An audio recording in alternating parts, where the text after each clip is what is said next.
वंदे मातरम साथियों। हमारे देश के वर्तमान और भूतकाल में सभी जो संत रहे हैं उन सबको मैं वंदन करते हुए, असली संत जो रहे हैं, मैं और स्पेसिफिक करके बात करता हूँ, असली जो संत हैं उन सबको मैं वंदन करते हुए आज का वीडियो जो है मैं शुरू करना चाहता हूँ। आज का जो विषय है वो थोड़ा सा अलग हटके मैंने चुना है, क्योंकि मेरा एक अनुभव मैं आप सबके साथ साझा करना चाहता हूँ, जिसमें किसी प्रकार की किसी की मैं निंदा नहीं करना चाहता, परंतु मैं आपको एक आज क्या हो गया, हमें बहुत आवश्यकता है अपने आप को आध्यात्मिक रूप से मजबूत करने की। और आध्यात्मिक रूप से मजबूत करने के लिए आपको किसी गुरु का सानिध्य और मार्गदर्शन चाहिए। अन्यथा आप किसी प्रकार की साधना यदि गुरु के सानिध्य के बिना करते हैं तो हो सकता है कि उस पर प्रभाव आपका उल्टा पड़ जाए।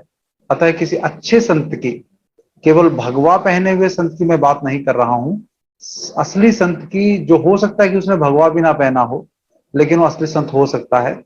परंतु यदि असली संत होंगे तो भगवा भी पहना ही होगा उन्होंने, लेकिन सभी भगवा पहने हुए संत असली नहीं होते, सच्चे संत नहीं होते। क्योंकि जिस प्रकार से मैं पीछे जो मैं शंकराचार्य जी को और वर्तमान के जगन्नाथपुरी के शंकराचार्य श्री निश्चलानंद सरस्वती जी को प्रणाम करते हुए अपनी इस बात को शुरू करना चाहता हूं कि दिसंबर 2020, पिछले वर्ष, मेरा एक अनुभव मैं आपसे साझा करना चाहता हूं। जब मैं पहली बार मेरे जीवन में अनुभव मैं करने वाला था एक शंकराचार्य परंपरा से जुड़े हुए किसी संत से मिलने का, जब मुझे किसी व्यक्ति ने ये रेफरेंस दिया कि वो हरिद्वार आए हुए हैं और आपको उनसे मिलना चाहिए, तो वो स्वरूपानंद जी के शिष्य, मुख्य शिष्य के रूप में श्री अभिमुक्तेश्वरानंद जी से मेरा मिलना हुआ, जिनका नाम आप सबने सुना होगा। तो श्री अभिमुक्तेश्वरानंद जी के प्रति मेरे मन में बहुत सम्मान था, क्योंकि मुझ कुछ वर्ष पहले मैं एक वीडियो आपको दिखाता हूं, जिस वीडियो को देखकर हमें हमारे देश के संतों का अपमान किस प्रकार से पुलिस द्वारा एक नेता के ऑर्डर पर हुआ था। उसमें वो वीडियो जो है अभिमुक्तेश्वरानंद जी का ही था, और हम उसे देखकर हमारी आंखों में आंसू आए थे कि इस देश में संतों के साथ ऐसा होता है। और जब मैं उनसे मिलने का मुझे अवसर मिलने वाला था तो मेरे लिए बड़े उत्साह का वो दिन था।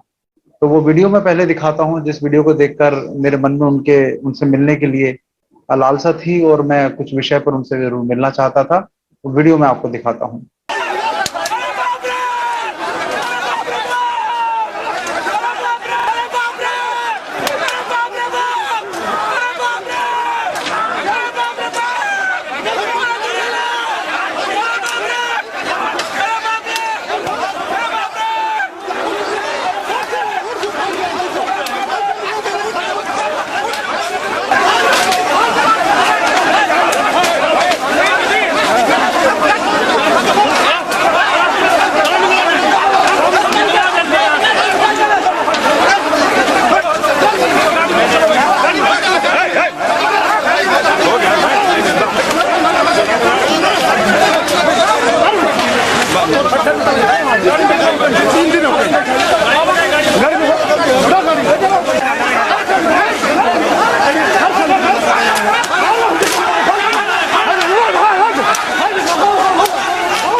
उनके साथ का, हमें तो सलाम साथ का।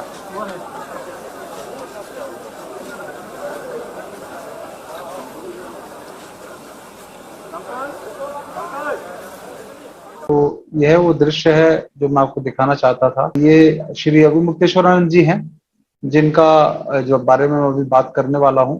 ये उनका वर्तमान जो है वो वीडियो अभी आया है कुछ दिन पहले। इसी वीडियो के बारे में मैं आप सबसे बात करना चाहता हूँ।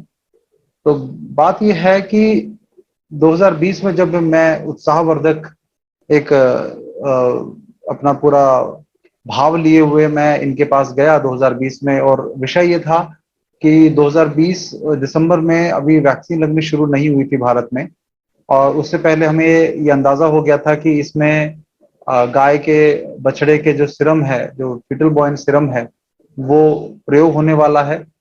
और बड़े संत होने के नाते अभी ये शंकराचार्य की पदवी पे नहीं है, पद पर नहीं है, परंतु स्वरूपानंद जी जो हैं उनके अगले जो उसके उत्तराधिकारी के रूप में लोग इनको देखते हैं।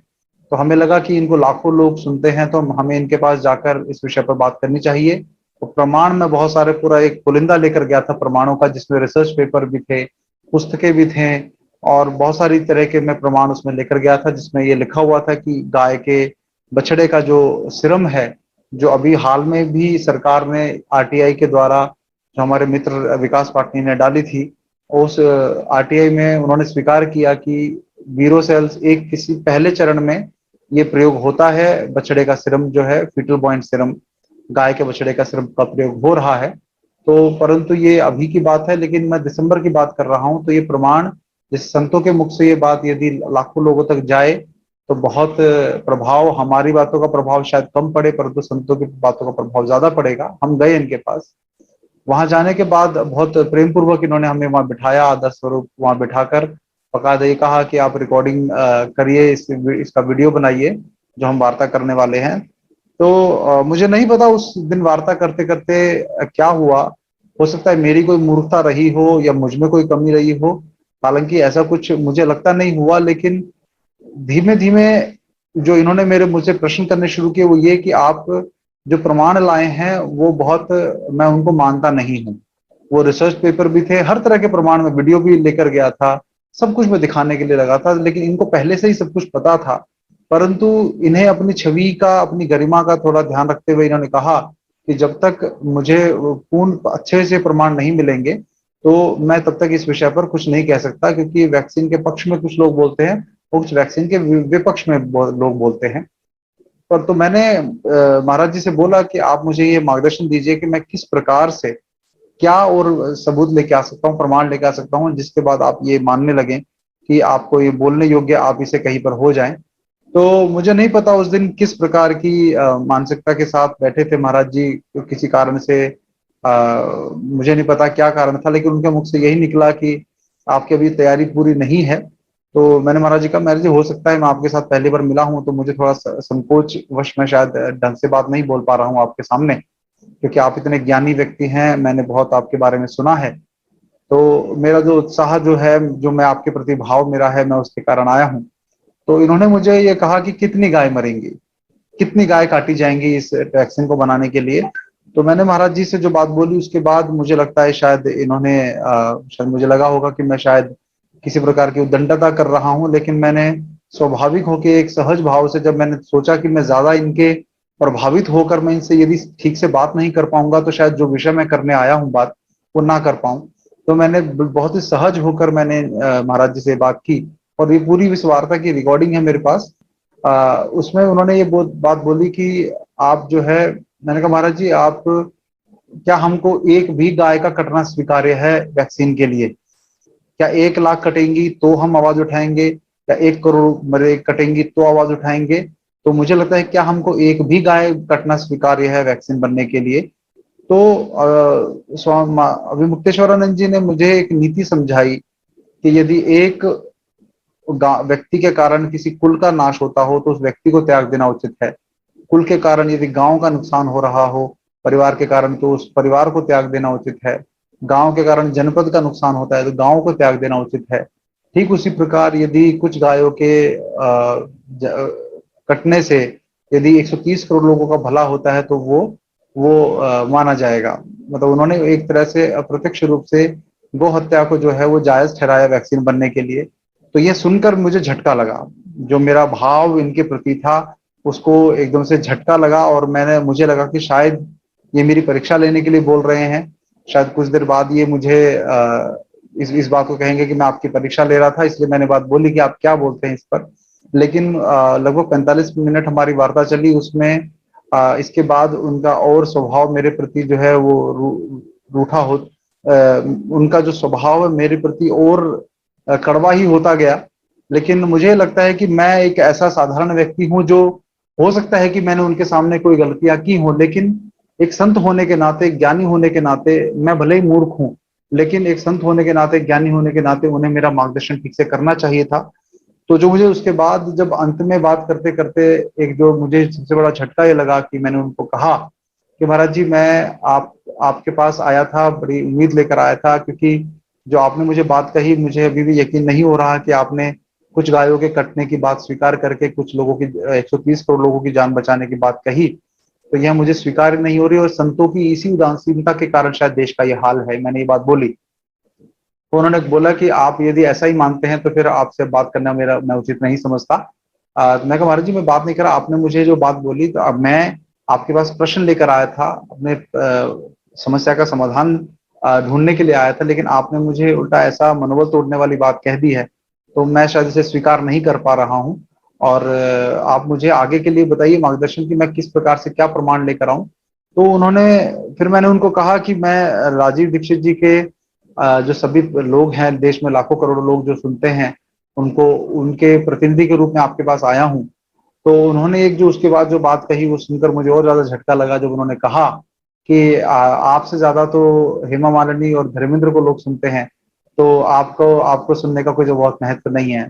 तो फिर मुझे मन में एक और धक्का लगा ये सुनकर, और मैंने उनसे कहा कि महाराज जी, वो बॉलीवुड के जो लोग हैं उनसे, वो एंटरटेनमेंट के लिए वो करते हैं, हम तो समाज के लिए कुछ काम करते हैं, तो उनसे हमारी तुलना कैसे हो सकती है। तो उन्होंने बोला, नहीं, क्यों तुलना क्यों नहीं हो सकती, बॉलीवुड बहुत लोगों को पालता है, समाज पर बुरा, अच्छा या बुरा प्रभाव उनका पड़ता है, लेकिन वो बहुत लोगों को पालता है बॉलीवुड। और ऐसे करके तो मुझे बड़ा अचंभा हुआ कि फिल्मों के, बॉलीवुड के कलाकारों से हमारा कंपैरिजन किया, तो तब शायद मेरे स्वाभिमान को चोट पहुंची, और मैं वहां से शायद गुस्सा होकर ही गया। तो किसी प्रकार का मैंने कोई अपशब्द तो नहीं बोला, ऐसा कुछ मैंने नहीं कहा, लेकिन मुझे मन ही मन में मैं बहुत गुस्सा भी आया। लेकिन फिर मुझे लगा कि शायद एक दो दिन तक मैं बड़ा डिस्टर्ब भी रहा कि किसी संत के, जिसके लिए मेरे मन में भाव था कि उनको मैंने जब लाठियां खाती देखी थी, तो मैंने उनके प्रति, मेरे आंखों में आंसू आए थे जब उनको लाठियां खाते देखा था कि संतों का, आज उस संत के सामने मेरी ऐसी वार्ता हुई जिसमें मेरा मनोबल, यदि मैं राजीव भाई के प्रभाव में इतने वर्षों से नहीं होता तो शायद मेरा मनोबल टूट चुका होता। लेकिन कुल कितनी गायों की हत्या इससे होगी, और महाराज जी, एक भी गाय की हत्या हो तो क्या हमें स्वीकार है? नहीं यार, वो एक अलग बात है, वो एक अलग बात है। क्या हम उसको, ये एक अलग बात, ये सब बताना पड़ेगा। महाराज जी देखिए, पूरा जो संत समाज है भारत की का, हत्या हो, देखो हम बता रहे हैं आपको, जहाँ तक स्वीकार की बात कर रहे हैं, जहाँ तक हम जानते हैं, धर्मशास्त्रियों से चर्चा होकर के इस पर बोलना अलग बात है, व्यक्तिगत रूप से आपको बोल रहे हैं जी। हमारे यहाँ ये नीति है, त्यजेदेकं कुलस्यार्थे ग्रामस्यार्थे कुलम त्यजेत, ग्रामम जनपदस्यार्थे आत्मार्थे पृथ्वीम त्यजेत। नीति है, क्या नीति है? ये धर्म से समर्थित नीति है। नीति ये है, त्यजेदेकं कुलस्यार्थे, पूरे कुल पर अगर आपत्ति आई है एक के कारण, तो एक को छोड़ दे, कुल को बचाए। ग्राम त्यजेत ग्रामम कुलस्यार्थे, एक कुल को छोड़ने से अगर गांव बचता हो तो गांव को बचाए, कुल को छोड़ दे। और ग्रामम जनपदस्य, एक गांव के कारण पूरा जनपद अगर समस्या में हो तो जनपद को छोड़ दे, गांव को छोड़ दे, पूरे जनपद को बचाए। माने बड़ी संख्या में लोगों को बचाने के लिए छोटी हानि सही जा सकती है, ये नीति है। तो अगर एक गाय के द्वारा ये पूरा भारत बच जा रहा है, 137 करोड़ लोग बच जा रहे हैं, तो स्वाभाविक है कि 137 को बचाया जाएगा। महाराज जी देखिए, बात कहिए, हम वैक्सीनेशन को सही मानकर, हम गाय के हत्या को यदि सही मान के चल रहे हैं, तो जो आपने अभी परिभाषा दी है, तो वो मुझे लगता है कि हम पहले जो प्रोपेगेंडा में फंस गए हैं ना, कि हम पहले तो वैक्सीनेशन को सही मान चुके हैं, इसीलिए हम गाय को मारने को भी जस्टिफाई हम कर पा रहे हैं कि भाई एक की वजह से 130 करोड़ बचेंगे। तो महाराज जी, हमें पहले ये सोचना है कि वैक्सीनेशन ही सही नहीं है। महाराज जी देखिए, क्या है ना, संत समाज की उदासीनता इस विषय पे जो है, मुझे लगता है कि महाराज जी इसी वजह से हम लोग हिम्मत नहीं करते। आपने अपने मन से कर लिया उदासीनता, कैसे? महाराज जी, हम बहुत लोगों के पास गए, हमने समय दिया है, और अकेले हमने नहीं, इतने लोगों को महाराज जी, मैं आपको नहीं कह रहा, आप हमको बता ही नहीं पा रहे हो। नहीं महाराज जी, आपने, मैं आपको जो प्रूफ दे रहा हूँ, हम चढ़ जाएं, हम प्रेस कॉन्फ्रेंस कर दें, प्रेस कॉन्फ्रेंस में हमसे जब सवाल पूछे जाएंगे हम क्या करेंगे? नहीं महाराज जी, तो पहली आपसे परिचय हुआ है, मैं आपको, और आपने जो मांगा है मैं और दूंगा आपको। बताइए कुछ, तब हम आपको आगे करें। क्या आप लोग नहीं बोल रहे हैं, ये बोलिए, ठीक है बोलेंगे, लेकिन प्रमाण प्रमाण कोई दे दो। तब उन्होंने 15 दिन बाद कल फोन करके कहा कि हम प्रमाण पुरस्सर एक आदमी को भेजेंगे। हमने कहा ठीक है, हम समय देते हैं। फिर आपको 1 बजे का समय दिया गया, आप समय से आए, अच्छी बात है। और आपको हमने सबको छोड़ा दिया। देखिए, आपके आने के बाद हमने आपको बैठाया नहीं, आपसे बात करी कि नहीं की? जी महाराज, पूरा समय लिया। अब मैं किस रूप में प्रमाण लेके आऊँ? आप मुझे बताइए, किताब के रूप में लाऊं, इंटरनेट का प्रिंट आउट लेके आऊँ? मुझे बताइए किस प्रमाण का प्रमाण मानेंगे? आप जो कहते हो उसका प्रमाण देखिए। आपको हमने धर्मशास्त्र वाले से छूट दी हुई है। प्रमाण ये भी है, आप कहते गाय नहीं मारना चाहिए, तो उसका भी प्रमाण धर्मशास्त्र से आपको लाना चाहिए। लेकिन हम वो तो नहीं मांग रहे हैं आपसे, वो तो हम अपने ऊपर के हम खोज लेंगे, वो हमारा एंड है। आपसे हम ये वाला कि कोविड टीका बनाने के लिए, वैक्सीन बनाने के लिए ये होता है, इतने गायों की हत्या की संभावना है, इसको रोका जाना चाहिए। तो ये आप कह रहे हो, इसी का प्रमाण हमको चाहिए। आप हमको दिखा दो कि वैक्सीन बनाने में ये चीज ऐसे ऐसे हत्या होती है और इतने वैक्सीन बनाने में इतने की हत्या होगी। महाराज ये इसी का प्रमाण है। ये सीडीसी की, अगर हम वेबसाइट, जो सीडीसी की वेबसाइट है, अमेरिकन गवर्नमेंट जो एक मानक तय करती है पूरी दुनिया में वैक्सीन बनाने का, कि उसकी वेबसाइट से निकाला हुआ डेटा। महाराज जी, इसके अलावा मैं क्या प्रमाण दूं? मैं इसको प्रिंट आउट निकाल के लाया हूँ, भले ही इंटरनेट से है, लेकिन महाराज ये भी तो प्रमाण ही है बहुत बड़ा। इसके साथ वीडियो अगर होती है ना, जैसे R&D होती है। नहीं, अब वीडियो विश्वरूप जी की है, वो कह रहे देखी हुई है, किताब में मैं प्रिंट करा के लाया हूँ, ये वेबसाइट से डेटा निकाल के। मुझे बताओ किस प्रकार से डेटा लेके आऊँ महाराज जी, मुझे बताइए आप। मैं वो जो वैज्ञानिक उनको पकड़ के लाने बताइए। आपने बताया नहीं कि एक व्यक्ति को लगाने के लिए जो वैक्सीन है उसमें कितने गाय मारी जा रही है, आपने बताया नहीं। आपने कहा मुझे पता नहीं है, आप कह रहे हैं प्रमाण मैं लेके आया हूँ, सब प्रमाण लेके आया हूँ। हमने एक सवाल पूछा, उसका जवाब आप नहीं कर रहे। कितनी गायों के मारे जाने की संभावना है बताइए? वो उसका उत्तर मेरे पास नहीं है, मैं लेकिन वो डेटा मैं लेकर नहीं आया हूँ। तो लेकिन महाराज गाय मारी जा रही है, ये प्रमाणित तो है, प्रमाण तो है। कोई भी बात जरूरत पूरी नहीं हुई है तो कैसे कही जाएगी? नहीं, मैं समझ गया महाराज जी। मैं आपके पास तब उसको लेकर नहीं, पहले ये तो स्थापित हो कि गाय मारी जा रही है, कितनी गाय मारी जा रही है वो विषय तो बाद का है महाराज जी। ये तो प्रमाणित हुआ नहीं है, समझो आप कह रहे हैं कि एक भी गाय मारी जाए वो आपको स्वीकार नहीं है। हम कह रहे हैं कि बड़ी संख्या में जान बचाने के लिए छोटी जान मारी जा सकती है, नीति है। दोनों में विचार का अंतर हो जा रहा है ना महाराज जी। वही तो प्रोपेगेंडा है महाराज जी, सबसे बड़ा विचार में अंतर। हमारा ये है कि भाई महाराज जी, मैं व्यक्तिगत रूप से नहीं बैठा हूँ आपके सामने। कम जाने दांव पे लगाई जाती हैं, क्योंकि आखिर अधिक बचाना उद्देश्य होता है। कभी भी पूरे शरीर में समस्या आने पर अंग काट दिया जाता है कि वही अंग भले कट जाए लेकिन शरीर बच जाए, यही नियम होता है। अब कोई गाय अंग काटना हिंसा है, वो तो है, लेकिन बचाना उद्देश्य बचाना है, उद्देश्य मारना नहीं। महाराज जी, क्या वो बचा रहा है? प्रश्न तो ये भी है ना। हाँ, वो टीका बचा रहा है नहीं बचा रहा, उसको भी, उसके बारे में भी आप ये महाराज उसके बाद ये क्या है कि किताब नहीं प्रमाण होती है, रिसर्च पेपर। आप विश्वरूप जी को आपने कहा कि उन्होंने बहुत अच्छा काम किया है, उन्हीं किताब लेकर आए, रिसर्च पेपर, उसी में रेफरेंस सारे हमारा पेपर होना चाहिए। किसमें कहाँ से नहीं चलता है जी, ऐसी बुकलेट कर नहीं चलता है। आप शोध ग्रंथ जिसको परीक्षण करके जिसपे अवार्ड कर दिया गया हो, जो शोध स्वीकार कर लिया गया हो, रिसर्च पेपर जिसको मान लिए हो, वो महाराज जी देखिए, अब जिस प्रकार के रिसर्च हम एक्सपेक्ट करते हैं कि हम लोग अभी, मैं आपको एक व्यक्तिगत स्तर पे आपको लग रहा होगा मैं आया हूँ, मैं पूरे राजीव दीक्षित जी का पूरा जो देश में है, हमारे लगभग 4-5 लाख लोग ऑनलाइन जो जुड़े हुए हैं और हजारों लोग जो लाखों सुनते हैं। इस कारण से आपसे ज्यादा तो हेमा मालिनी से जुड़े हुए हैं। नहीं महाराज जी, मैं धर्मेंद्र से जुड़े हुए महाराज जी, लेकिन वो राष्ट्र के लिए नहीं जुड़े हुए, वो एंटरटेनमेंट के लिए जुड़े हुए। वो एंटरटेनमेंट नहीं, वो राष्ट्र है। वो पूरे बॉलीवुड को पालते हैं, उससे पूरा देश चलता है। बहुत कुछ उनका प्रभाव पूरे देश पे पड़ता है, बनाते चाहे बिगाड़ते, दोनों वो लोग करते हैं। आप क्या समझते हो, आप ही का प्रभाव पड़ता है पूरे देश पर? नहीं महाराज जी, ऐसा बॉलीवुड का प्रभाव भी देश पर पड़ता है। वो तो गलत प्रभाव है महाराज जी। गलत प्रभाव वो तो आप कहते हो ना, आपके कह देने से आप निर्णय कर दोगे कि कौन सी चीज गलत है, कौन सी चीज सही है। इतना अधिकार तो आप ही को हो सकता है, हम लोगों को तो नहीं है। हम तो नहीं कह सकते कि ये सब क्या गलत है, उनका प्रभाव पड़ता है। अब वो प्रभाव गलत है सही है वो एक अलग बात, लेकिन प्रभाव पड़ता है। वो प्रभाव उत्पादक लोग हैं, उनसे इतने लोग जुड़े हुए हैं, तो लोगों के जुड़ने मात्र से कुछ नहीं होता। चिंतन जरूर करेगा कि मैं बिना निराधार होकर नहीं आया हूँ महाराज जी, या कि निराधार होकर मैं इतनी बड़ी हिम्मत नहीं करूंगा कि मैं आपके पास आकर जो है इस विषय पे इतनी मैं जो बात, लेकिन अभी हमको आप कन्विंस नहीं कर पाए हैं कि हम कुछ बोल सकें। नहीं महाराज जी, मैं अभी आपके हमको और अध्ययन करते रहना पड़ेगा और लोगों से मिलते रहना पड़ेगा। जिस दिन हम कंफर्म हो जाएंगे तभी हम बोल पाएंगे, ये हमारा कहना है। तो बताइए महाराज जी, आप किस प्रकार से प्रमाण में और लाके दूँ, मुझे कृपया थोड़ा मुझे मार्गदर्शन कीजिए कि आपको कोई रिसर्च पेपर जो है, जैसे ये रिसर्च पेपर मैं लेके आया था, आपने कहा कि नहीं ये तो छपते रहते हैं, अब उसको भी आपने नकार दिया, तो मैं अब रिसर्च पेपर लाने से मुझे डर लगेगा, आप कहेंगे तो ये तो कोई भी प्रिंट कर देता है। मैं रिसर्च पेपर भी लेके आ जाऊंगा आपके अगर सामने। हमारी बात को इसी तरह से आपने समझा है तो फिर आप छुट्टी करो, लाओ भाई बता दें। नहीं महाराज जी, मैं आपको अगर लेके हमारी आऊंगा बातों रिसर्च, को आपने इसी रूप में लिया है जैसा कि अभी आप बता रहे हैं, महाराज जी रिसर्च पेपर तो में फिर लेके आता हूँ आपके लिए। आप समय हमारा बर्बाद मत करिए और अपना भी जाइए। लेकिन मैं और जोर शोर से लगा, और जब कुंभ शुरू हुआ हरिद्वार में, तो मैं जगन्नाथ जो पीछे जिनकी फोटो है, स्वामी निश्चलानंद सरस्वती जी, ये जगन्नाथपुरी के गोवर्धन मठ के शंकराचार्य हैं। देश में 4 पीठ हैं जहां पर 4 शंकराचार्य, 4 मठ हैं जहां जो शंकराचार्य जी ने हजारों वर्ष पहले स्थापित किए थे। उनमें से एक मठ जो है वो जगन्नाथपुरी का मठ है।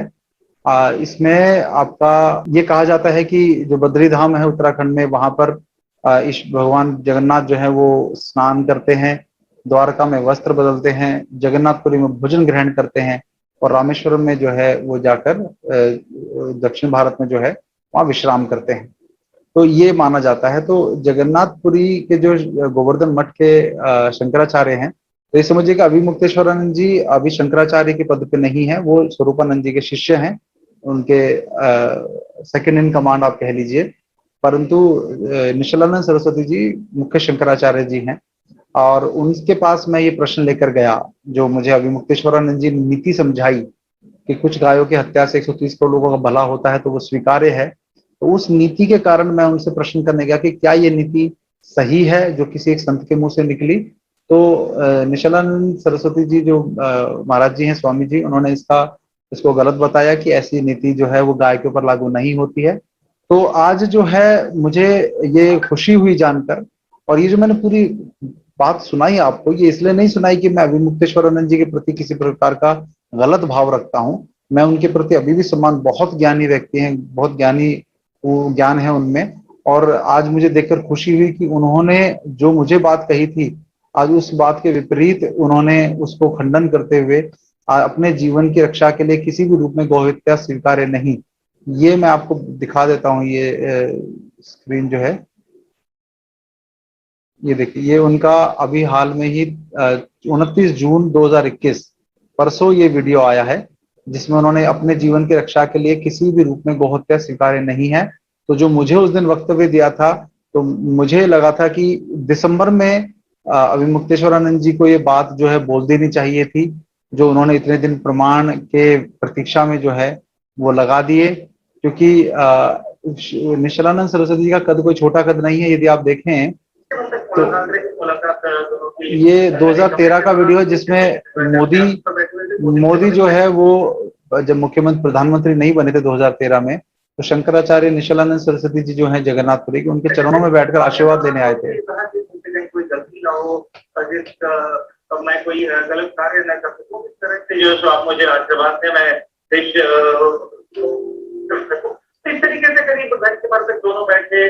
और क्योंकि आज मोदी का अगर आप देखें तो मुझे खुशी है कि अभिमुक्तेश्वरानंद जी ने जो है आज उस बात का खंडन करते हुए अपनी उस बात को जो हमारे मन में थी उनके प्रति, कि वो गौ हत्या का समर्थन परोक्ष रूप से अपनी बातों के द्वारा जो उन्होंने मेरे सामने किया। तो लेकिन मैं एक बस निवेदन उनसे करना चाहूंगा, यदि बात उन तक पहुंचती है, कि निश्चलानंद सरस्वती जी जो जगन्नाथपुरी के शंकराचार्य हैं, वो इस विषय पर शुरू से बिल्कुल निडरता से बोलते आए हैं। बिना किसी लाग लपेट के उन्होंने स्पष्ट बोला है कि इस प्रकार की कोई पिशाच नीति यदि सरकार अपनाती है तो उसका वो बिल्कुल समर्थन नहीं करेंगे। तो मुझे ये लगता है कि एक शंकराचार्य के पद पर बैठे हुए जो संत हैं, उनके द्वारा यदि इस विषय पर का विरोध किया जा रहा है, तो अभिमुक्तेश्वरानंद जी को मैं जब उनके पास गया था या उससे भी पहले, किसी प्रमाण की प्रतीक्षा किए बिना निश्चलानंद सरस्वती जी के मार्गदर्शन लेकर उनसे वो इस विषय पर पहले से यदि बोलना शुरू करते, तो आज हो सकता है कि बहुत सारे उनके जो शिष्य हैं या उनसे दीक्षा जिन्होंने ली हुई है, वो सब वैक्सीन ना लगवाते। लेकिन अब वो ज्यादातर उनमें से लगवा चुके हैं। तो मैं ये निवेदन करूंगा एक संत होने के नाते कि इस प्रकार की देरी संतों के द्वारा ना की जाए, जिससे कि लोग जो हैं उनको मार्गदर्शन मिल पाए।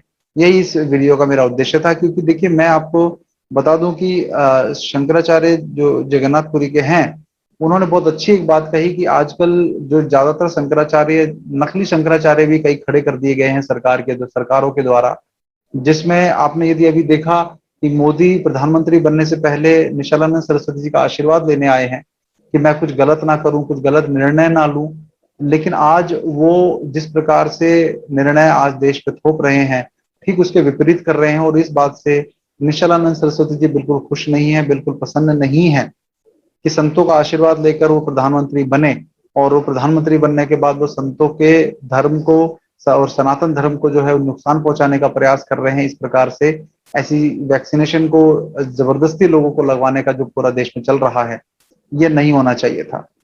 क्योंकि परेशानी यह है कि जब कोई पार्टी का कार्यकर्ता जब संत की पदवी लेके बैठ जाता है, तो वो कभी सनातन धर्म के लिए काम नहीं करेगा, वो सरकार के कार्यकर्ता के रूप में काम करेगा, सच्चाई से नहीं बोलेगा। और मुझे ये लगता है कि इस समय पूरे देश में सबसे निडरता से यदि कोई संत किसी गलत सरकार की गलत नीतियों के प्रति आवाज उठा रहे हैं, तो वो निशालानंद सरस्वती जी हैं, जो जगन्नाथपुरी गोवर्धन मठ के शंकराचार्य हैं। और उनके द्वारा जिस प्रकार से वो पूरे खुफिया विभाग जो सरकार का है उसको भी चैलेंज करते हुए बात करते हैं, हमें लगता है कि ये हम युवाओं में जो है एक नया जोश भरता है। और जिस प्रकार से उनके पास ज्ञान है, केवल इसलिए नहीं कि वो संत हैं और उनको कोई पद प्राप्त है, मैं इसलिए भी उनके चरणों में जाके नहीं जाता हूँ, उनके सानिध्य को नहीं लेना चाहता हूँ, वो कारण बड़ा है कि जो उनका ज्ञान है, उनकी जो एक ओजस्वी वाणी है, जो उनका हर विषय के ऊपर चिंतन है, मैं उसके प्रति नतमस्तक हूं, जो मुझे अभी वर्तमान समय में किसी संत के अंदर दिखाई नहीं देता। तो मैं ये निवेदन करूंगा कि हम सभी युवाओं को, राजीव भाई के मानने वालों को, भले ही उनका आशीर्वाद हमको मिले या ना मिले, परंतु मैं आपसे निवेदन करूंगा कि गोवर्धन मठ नाम का जो जो चैनल है, यूट्यूब चैनल है, उस पर इनके छोटे छोटे प्रश्नोत्तरी के वीडियोज आते हैं, आप उन सबको जरूर सुनना शुरू करिए और उसके द्वारा अपना ज्ञान की वृद्धि करिए कि किस प्रकार से एक संत के द्वारा आप लोगों के ज्ञान की वृद्धि हो सकती है। अन्यथा यदि हम लोगों ने वो दिशा प्राप्त नहीं की, तो साथियों मैं आज आपको बता देता हूं कि हमारे देश के लिए कोई भविष्य नहीं है। ये असली संतों के सानिध्य में चलकर ही जिस प्रकार से हर बड़े राजा का के ऊपर एक संत का, एक ऋषि का आशीर्वाद रहा, उनके गुरु का आशीर्वाद रहा, उसी प्रकार आज भी हमें उन्हीं गुरुओं की जरूरत है, उन्हीं गुरुओं के आशीर्वाद की जरूरत है।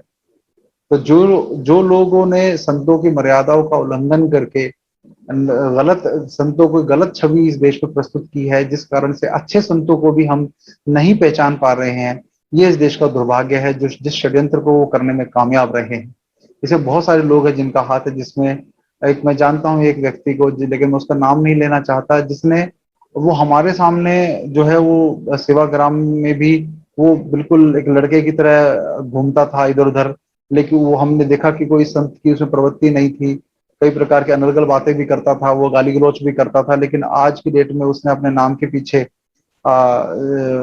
अपना नाम सरस्वती जी, जैसे मेरा नाम वीरेंद्र है तो वीरेंद्रानंद सरस्वती जी महाराज करके आज वो दाढ़ी बनाकर, पगड़ी लगाकर, और वो गृहस्थ होते हुए भी भगवे वस्त्र पहनकर, सन्यासी का वेश धारण करके बड़े बड़े हिंदू जो मंच है, विचार मंच, उन पर जाकर जो है वो आवाज में बोलता है। उसकी वाणी में किसी प्रकार का ओज नहीं है, लेकिन मैं कहता हूं कि ऐसा व्यक्ति जब आप उसको स्वामी जी और सब कह के संबोधित करते हैं और बाद में वो उस चीजों पे बिल्कुल नकारा निकलता है, तो ये संतों का जो असली संतों का जो प्रभाव है हमारे देश में, उसको कम करता है, उनकी गरिमा को कम करता है। तो मैं आप सबसे एक निवेदन करूंगा कि केवल भगवा पहन लेने और दाढ़ी बढ़ा लेने से कोई संत नहीं हो जाता। यदि इस प्रकार से अगर दाढ़ी बढ़ाने से और भगवा पहनने से अब अगर इस देश में बड़े काम हो पाते, तो राजीव भाई सबसे पहले यही वेश धारण करते, लेकिन उन्होंने बिना ये वेश धारण किए भी एक संत के रूप में ही इस देश में जागृति का काम किया। साथियों, लगे हाथ में एक बहुत महत्वपूर्ण और बड़ी गंभीर बात और मैं बताना चाहता हूं, जो मेरी ऑब्जर्वेशन रही है कि जैसे अभी कुंभ का समय यदि आप देखते, तो कुंभ के समय में कोरोना प्रोटोकॉल की वजह से सभी संतों को जो है वो ये बताया गया कि आपको वैक्सीन भी लगानी पड़ेगी, ये फॉलो करना पड़ेगा, वो फॉलो करना पड़ेगा। और बहुत सारे संत जिनको मैं सरकारी संत भी बोलता हूँ, उन संतों ने बढ़ चढ़कर जो है कोरोना की पैरवी की। अखबारों में रोज उनके वक्तव्य छपते थे, जिसमें उन्होंने वैक्सीन को ही केवल एक विकल्प के रूप में माना और वैक्सीन को ही केवल इसका बीमारी का बचाव माना। तो ये सही है गलत है, मैं उस पर बिल्कुल नहीं वो टिप्पणी करना चाहता, क्योंकि बहुत सारे उनके जो भक्त हैं, उनके शिष्य हैं, वो हमारे मित्र भी हैं, साथी हैं और हमारे कार्यकर्ता के रूप में भी काम करते हैं। तो उन सबको मैं, उनके गुरुओं का किसी प्रकार के असम्मान की भावना मेरे मन में नहीं है, क्योंकि मैं उन सभी संतों की भी बहुत सारों की मजबूरी मैं समझता हूँ। क्योंकि देखिए, ये बात सुनने में कड़वी लग सकती है, लेकिन निश्चलानंद सरस्वती जी की भांति बहुत कम संत इस देश में हैं जो निडर हैं, जो प्रशासन के जो नियमों को, जो उनके धर्म के अनुरूप नहीं है, उनको नहीं मानते हैं। इसका एक बड़ा कारण यह है कि जो डर समाया हुआ है संत समाज में, जिसमें संतों के ऊपर कई प्रकार के झूठे केस करवाए गए, उनको जेल किया गया, उस कारण से कुछ संतों को इस प्रकार की जो जेल वगैरह करके और उन पे केस वगैरह चलाकर उदाहरण बहुत पहले ही सेट कर दिया गया था। उदाहरण इस सबको ये बता दिया गया था परोक्ष रूप से कि यदि आप लोगों ने हमारे विरुद्ध आवाज उठाई, सरकार के विरुद्ध आवाज उठाई, वो भले किसी भी पार्टी की सरकार थी, सभी पार्टियों की सरकार के समय ऐसा हुआ। जिसमें मैं एक उदाहरण लेना चाहूंगा आसाराम जी का। आसाराम जी इस समय जेल में है। मुझे आज भी याद है जब 2014 में भाजपा के जीतने की बहुत प्रबल एक संभावना हो गई थी, सबको लगने लगा था कि भाजपा, एक मोदी लहर चल पड़ी थी उस समय, जो क्योंकि ये देश जो है लहरों पे चलता है, कभी वो कोरोना की लहर होती है, कभी मोदी की लहर होती है। तो वो लहर जो है जब चल रही थी, तो मुझे आज भी याद है वक्तव्य आसाराम जी का, कि जिसमें उन्होंने ये कहा था कि अब कुछ ही दिनों की बात है, जिसका अर्थ ये था कि अब जैसे ही कुछ दिनों में मोदी प्रधानमंत्री बन जाएंगे तो मेरा जेल से जो है निकलना हो जाएगा। क्योंकि जहां एक तरफ सलमान खान जैसा व्यक्ति जो एक दिन में जजमेंट सुनाने के जब उनको जेल हुई उसको, और जेल होने के तुरंत बाद उसको बेल मिल जाती है, तो वही संतों को जो है जेल की हवा खानी पड़ती है, उनको बेल नहीं मिलती है। और क्योंकि आसाराम जी के मन में मेरे आसाराम जी के लिए मेरे मन में बहुत आदर सम्मान है। मैं उनका कोई शिष्य नहीं हूँ, मैंने कभी ना कभी किसी सत्संग में आज तक गया हूँ उनके, लेकिन मैं एक बात मानता हूँ हमेशा कि गलतियां जो है, यदि आसाराम जी से कुछ हुई है या नहीं हुई है उसका प्रमाण मेरे पास नहीं है, लेकिन जो उन्होंने भारतीयता के लिए जो काम किया है, यदि आप, मैंने निश्चलानंद सरस्वती जी से एक प्रश्न किया था कि यदि कोई व्यक्ति जो कहता है उसके अनुरूप उसका आचरण नहीं होता तो हम क्या माने, तो उन्होंने कहा कि जो वो कहे वो मानो। यही बात स्वामी रामसूरदास जी के भी से भी हमने ये जानी थी ये बात। तो मैं, आसाराम जी एक व्यक्ति हैं, एक संत हैं, उनमें 10 कमियां ढूंढने निकालेंगे तो सबके अंदर कमियां मिल जाएंगी, परंतु जो उन्होंने भारतीयता के लिए काम किया, गाय के लिए काम किया, पंचगव्य के जो लिए काम किया, वो बड़ा अद्वितीय कार्य था। जब किसी को पंचगव्य के ऊपर काम नहीं करना आता था, किसी को एक उसको उत्पाद के रूप में सब तक पहुंचाने का जो एक पूरा नेटवर्क उन्होंने जो बनाया था, वो एक व्यवस्था पूरी बनाई थी, वो आसाराम जी के द्वारा हुई। और उनके बहुत सारे वक्तव्य मैं देखता हूँ उसमें गर्भ संस्कार के ऊपर, बच्चे की पैदाइश, बच्चा पैदा होता है उस समय उसके लिए क्या संस्कार करे जाने चाहिए, उनके ऊपर बहुत अच्छे से उनके वक्तव्य, उनके सत्संग में जो है जानकारी दी जाती थी। और धर्म परिवर्तन के ऊपर भी उनका बहुत अच्छा काम था कि कई आदिवासी क्षेत्रों में धर्म परिवर्तन को रुकवाने के लिए बहुत महत्वपूर्ण वो काम करते थे। और शायद यही एक बड़ा कारण है धर्म परिवर्तन का विरोध में काम करने का, कि वो जो धर्म परिवर्तन जबरन रुकवाते थे, कि इतना बड़ा एक जो नेटवर्क पूरा दुनिया में जो है बहुत बड़ा, जो सब लोग को नहीं, बहुत कम जानकारी है उस विषय पर, कि जो ईसाई धर्मांतरण का जो पूरी प्रक्रिया चलती है, उसके विरोध में खड़े होने के कारण आज तक इनको जो है जेल से मुक्ति नहीं मिली है। तो इस प्रकार से आसाराम जी जैसे बड़े संत, जिसके पास मोदी जी भी जिनके मंच पे होकर आए मुख्यमंत्री होने के नाते, उनका भी आशीर्वाद लिया, जब जरूरत पड़ी तो उनकी भी नेटवर्क का उन्होंने प्रयोग किया, लेकिन आज जो है उनको जेल से रिहाई नहीं मिल रही है। तो इसका मतलब क्या है कि आसाराम जी जैसे संत, और मैं कहता हूँ कई संत हैं जो संत कहलाने योग्य नहीं है, उनको जेल वगैरह हुई, मैं ये मानता हूँ कि उनका जो है जो हुआ ठीक हुआ, लेकिन मैं केवल आसाराम जी की मैं बात कर रहा हूँ। तो ऐसे संतों को जब जेल में डालकर बाकी संतों के लिए एक तरह से अप्रत्यक्ष रूप से ये कह दिया जाता है कि आप लोगों को भी ज्यादा जो है हमारे विरोध में बोलने की जरूरत नहीं है, नहीं तो आपका भी यही हाल होगा। यही कारण है कि आज बहुत सारे संत इस कोरोना विषय पर कम जानकारी के कारण, अपनी अज्ञानता के कारण भी हो सकता है और डर के कारण भी हो सकता है कि वो नहीं बोल रहे हों। इसी कारण से सच्चे संतों का जो निडर होकर किसी विषय पर जो जो है देश में चल रहा है, उस षड्यंत्र के ऊपर जो है बात यदि करते हैं तो हमें उनका सम्मान करना चाहिए। क्योंकि मैं ये नहीं मानता हूं कि अपने मठ आदि की रक्षा के कारण, की रक्षा के हेतु आप राष्ट्र का नुकसान होने दो, क्योंकि मठ जो है वो राष्ट्र से बड़ा नहीं होता। आज दो तीन उदाहरण और है जो पंचगव्य पे काम करने वाले कुछ हमारे जिनका हमने भी साथ लिया था कुछ वर्ष पहले, वो लोग भी जो है इस समय जैसे मैं बात करूं निरंजन वर्मा जी की, तो निरंजन वर्मा जी जो है उनसे हमने ज्ञान लिया पंचगव्य का, लेकिन उन्होंने भी आज अपना एक जो व्यवस्था बना के खड़ी कर ली है, वो भी आज इस विषय पर नहीं बोल रहे हैं कि कहीं ना कहीं उनका जो पूरी व्यवस्था खड़ी हुई है उसके खिलाफ कोई इंक्वायरी ना बैठ जाए, क्योंकि वो भी बहुत कोई सात्विक तरीके से नहीं बनाई गई है। लेकिन मैं ये मानता हूं कि जब राजीव भाई का नाम लेकर इतने बड़े व्यवस्था उन्होंने खड़ी की, राजीव भाई के कारण लोगों ने, हजारों लोगों ने उनको विश्वास उन पर किया है, तो आज उनको इस तरह की मूवमेंट को लीड करना चाहिए था जो वो नहीं कर रहे हैं। लेकिन क्योंकि उनके जो उन्होंने जो व्यवस्था बनाई है उस पर कोई आंच ना आ जाए, तो मैं ये कहता हूं कि ये बहुत बड़ी जिम्मेदारी है कि हम लोग ऐसे लोगों को पहचाने कि जिनके पीछे हमें चलना है। नहीं तो ऐसे लोग जो खुद जो है गर्त में जाते हैं तो हमको भी वो गलत दिशा में लेकर जाएंगे। तो ऐसे समय में जो जगन्नाथपुरी के निश्चलानंद जी हैं, हम उनका जो है मैं बहुत महत्व अपने जीवन में मानता हूं। और ये आप ध्यान रखिएगा, मुझे ये वीडियो बनाने के लिए किसी भी प्रकार से प्रभावित नहीं किया गया है। ये केवल मेरे व्यक्तिगत अपने खुद के विचार हैं, किसी प्रकार के दबाव में या उसके कारण मैं ये वीडियो नहीं बना रहा हूँ। क्योंकि आप सब जो लोग मुझे जानते हैं, आपको अच्छे से पता है, मैं कभी किसी के दबाव में या किसी प्रकार के प्रलोभन में आकर किसी प्रकार का वीडियो नहीं बनाता हूं। जो मेरे मन की बात होती है मैं बोलता हूं और बेबाक होकर बोलता हूं। मुझे इस मामले में सच सच बोलने से किसी प्रकार का कोई संकोच नहीं होता। तो ये जो लोग मुझे कई वर्षों से जानते हैं वो मेरा स्वभाव अच्छे से जानते हैं। तो इसी कारण से ये जो वीडियो है ये मेरे यूट्यूब चैनल पे मैं डालूंगा, कहीं भी मैं डालूंगा, आप डाउनलोड करके इसे फॉरवर्ड करिए। किसी प्रकार का कोई इसमें हमने यूट्यूब चैनल से इसके द्वारा कमाई नहीं करते हैं, किसी प्रकार का कोई ऐड नहीं हम स्वीकार करते हैं। ये आप बिल्कुल स्वतंत्र हैं इस वीडियो को कहीं भी पोस्ट करने के लिए। तो मैं आप सबको यही कहना चाहता हूं कि असली संतों को पहचानने सीखिए, उनको उन्हीं का अध्ययन करिए, उनका सानिध्य करिए।